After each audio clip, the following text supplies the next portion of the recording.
Hi there. So in the carpet world, there's something that we all struggle with at time to time. In this video, I'm going to give you a few tips to show you how I deal with those things. Coming up.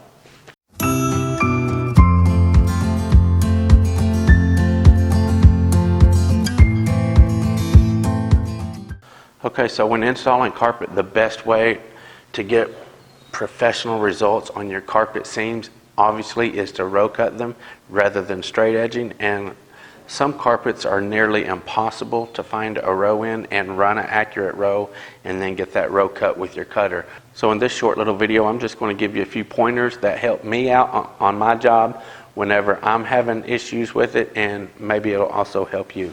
So let's get right into this. So it's extremely important to know which row finder that you need for which particular carpet. In this video, I'm going to kind of run over that a little bit with you there and maybe explain and show you which row cutters or which row finders are going to work best for which carpets. And it is very much a necessity that you would have a wide variety of row finders.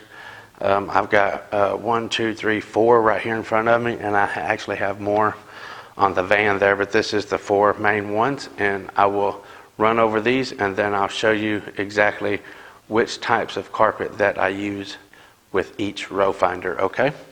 Okay, so naturally I have my 2 blue Oracons here. These are the ones that I most commonly use.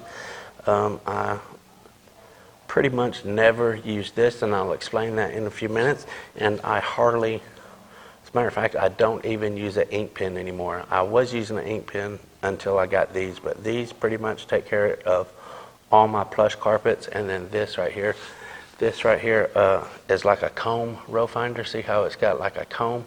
However, this row finder here is going to be used for commercial carpets, Berber carpets, and so forth like that. You don't want to use this on a plush carpet, because if you'll see how skinny that is right there, how skinny the little track is right here that actually separates the nap, that's only like the size, that's like the thickness of a cereal box cardboard. That is really thin right there. So that don't do a whole lot for plush carpet. Let's just do a little example right here. And this is how you use one of these, is you just kind of work it back and forth there. So as you can see, that didn't do a whole lot. It just left a little bitty thin line right there. That would still be kind of hard to follow here with a row cutter. Now this one right here, let me point this out real fast. Okay, so if you'll notice on this row finder here, this one is actually kind of pointed on this end, and then the opposite end is flat. This one here is flat on one end because it's also going to be for a Berber or a commercial type carpet. However, this don't work very well. I've only attempted to use that a few times, and I just ain't had much success with it myself. So rather than using this on a Berber, I would use a ink pen or something like that until I got my other row finders. And why I did not have a whole lot of success even with this one here, if you'll notice the difference, and I was using an ink pen, like I said, until I came across until I came across my Oracons. So if you'll notice the difference in them points right there, this one is quite a bit fatter right here than the ink pen is here. If you'll look at both the tips, this has got a lot more of a blunt end on it. Now, if you got a mid-grade carpet or something that's not really tight or not really loose, that's going to be okay, but that's actually a pretty blunt object right there to be trying to do row finding with. So it goes from this point right here to this fat point, from skinny to just fat. Like all of a sudden there's not much of a taper right there at all. These ink pens, do you see how that ink pen kind of tapers right there? Those are actually perfect the way they're designed, or the way they're made for row finding. And again, I just want to point out how fat and how blunt this point is compared to the ink pen. Look at that right there. Okay, now that's why I chose an ink pen over this one right here. I've actually got 2 of these that I never did use, just very rarely, okay? So now let's go on to the Oracon row finders, which are my all-time favorites. Look at that, and then look at the ink pen, okay? So this goes down to a really nice point too. It's not too sharp, but look at the comparison to an ink pen, okay? An ink pen is the perfect row finder, okay? Now, granted, you do got a little bit of lip right there and a little bit right there, but that never, once in a blue moon would it snag. But look at the comparison to this and that, okay?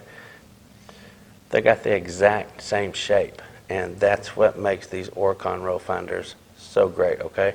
So after I open my row up with my skinnier one right here, then I will come behind it. Look at the difference in the thickness of that. So this is right here is quite a bit fatter than this one right here. Got quite a bit more of a blunt edge on it, if you see the points there. There we go. Look at the difference in the points. The one over here is definitely more blunt. It's actually real comparable to the bluntness of this one here when it comes to the actual points, but this one tapers like an ink pen, rather where this one just goes from that to the fat all of a sudden. That's what makes these Oracins so much better. Okay, now that we got these figured out, these will work for almost everything right here. These two right here, I use them on all my plush ones, okay?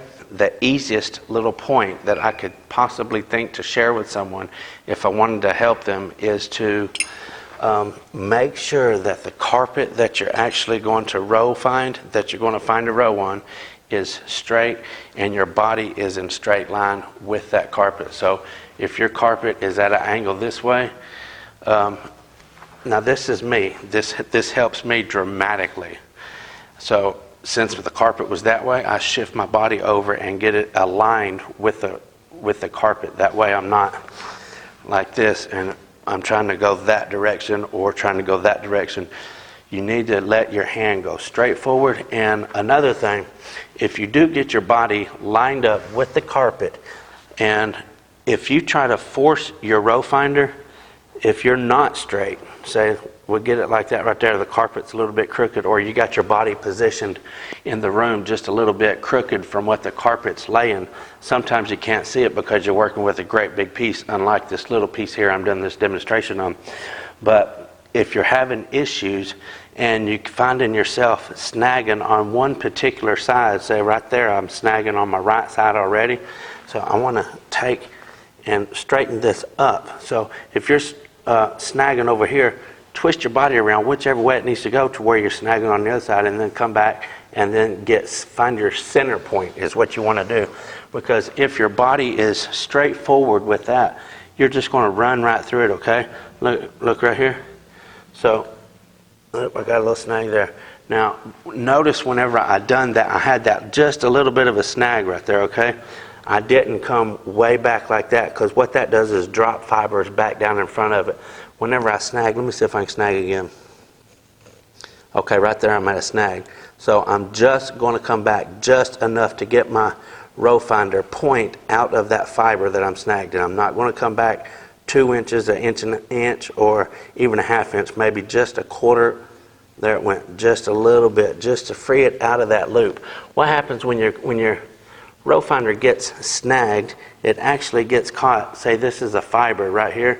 It actually gets caught right in the fiber.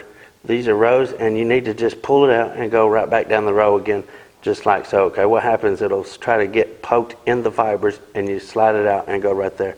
If you come back too far, you're going to get a whole bunch of fibers mixed in there. So, and again, if you will just let this go, okay, stick it in the carpet and just push it. Don't try to force it one way or the other. When you get it in the row, if you'll just push forward and let it lead its own way, okay, it's not going to go out of the row because you got it planted down in between those rows right there. So if you just push it without putting any pressure left or right, it's automatically going to follow that row, okay? The only reason why it's going to jump out of that row is if you're forcing one way or the other. So you just focus strictly on pushing forward and it will guide itself down between that row, okay? Let's try another piece of carpet right there. So I got all these cut squared so I could make sure that I positioned my body right. This one here is a little bit softer, so it's a little bit more complicated. You can see me how I'm working that. See that snagged up a little bit right there. There I go. I actually jumped right off the bat with that one. There we go. Just beautiful. The softer carpet, this is a really soft carpet. I have more trouble with these, and then the real frige type carpet where their fibers are really far apart. Those and the real soft carpets, because if they're really soft, it's hard to tell. It ain't really hard to tell, but it's harder to keep it in the row, okay? Because it just wants to kind of go over because it ain't got a whole lot of tension on it. I already jumped. Okay, there we go.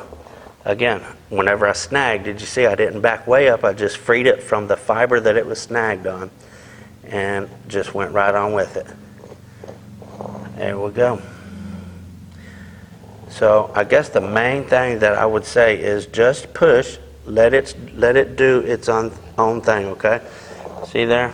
I'm going to get another spot right here. Just free it up. Line your body straight with the carpet. Free it up. Okay, what I did right there, I don't want to point that out. So what I did with my thumb whenever I was doing that, it just kind of happens out of habit and I don't think about it. But if you'll take and just push those fibers forward, you can distinctly see row, row, row, row, row. You can distinctly see the rows in the carpet and you'll know right where to start your row finder right there, okay? So I do that all the time on the ends of carpet whenever I'm starting my seam, because look at that. You can just see so plainly the rows defined out right there real beautifully, and it's perfect to see right where to start your row finder and start running a row. I have explained this in multiple videos about using both of these, which is really, really excellent to do because the fat one and the skinny one, I think it's real important that, like I said, to have a variety of row finders and not just have one that you try to use all the time. Because what you can do is, okay, you see that line right there? Okay, now I want to take this fat one and really open it up. Look at that difference. And then I'll just do one right beside it with this one here so you can see the difference. I'll even lay it down a little flatter and try to open it up as much as possible. Look at the difference in this one. Do this one more time. It kind of pushed it together there. Okay, look at the difference in those two. This one is much wider than that one right there, okay? Now, the real loose nap frise, okay? So, first of all, another thing I wanted to point out, you always want to run your rows and cut your rows for your seam, laying down the direction that the carpet is laying, okay? See how we got that right there? Anyway, you might think, oh, well, this is a really loose frise carpet. I'm going to start right out with the fat one. That don't work as well as you think it would, and it don't work as well as you would want it to.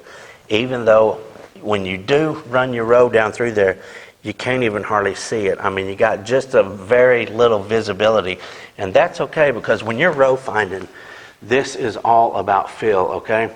A person don't even really have to look at it, okay? You can just go by feel. It's all by feel. Whenever you're looking at something and you're trying to keep it straight on by itself, that's usually when you're going to get messed up, okay? I just done that one time, and then I want to go strictly by feel. That's all it is, strictly by feel. Feel everything, okay? If you feel it moving in, like I said, if you just push forward and let it guide its own self, it will guide right down through the rows, okay? You don't have to force nothing when it comes to row finding, okay? Now, you see that? My body, I was scooted over a few inches, so I had to scoot my body over just a few inches. Find your right spot for your body, and that is going to go just great for you every single, look at that. Every single time, okay? If you scoot over a little bit further, you might have to scoot your body over a little bit further. And that's okay, because body alignment is key in this. It is with me anyway. If you're anything like me, I have to have my body positioned in a certain way to make certain cuts, okay? So especially doing something like this right here. See that? Now I'm going to try it just with the fat one and see how that works out. I can already feel that's it done it. It done it. I will say that it done it, but it was a little bit rougher for the first run. Now I'm going to do that with this right here just to show you it's just not with the frige. Okay, I got a little bit snagged up there. So there we go again. See that? It's all in the feel, okay? It's not so much at all of looking at it, okay? You can feel it. Even some of these carpets, you can feel it do that right there. As it's going down through there, your row finder will do that. That's okay. Just let it do that and let it go on about its way. Because I promise, if you just push straight forward on that, it's going to run right down between the rows. The only thing, that, like I said, that's going to cause it to come out is you pushing and forcing it and trying to make it go the way that you want it. If you just let it go, push forward and let it go, and it's just going to run right through there, okay? Look here, a brand new run. No, not even started. Watch. It's all feel, okay? There you go. Those are the only tips that, that's the only thing I try to line up and just be real sensitive in the hand, okay? Feel everything whenever you're doing this. Again, don't force nothing. Let everything be by feel, okay? Naturally, you got to look to get it started, but once you get it right there in the row, it's all feel, okay? No sight needed to do that, really. And in fact, that is what messes you up. So just feel your way through it. If it hits one side or the other, adjust your body to line up perfectly with the carpet, and it'll run right every time, okay?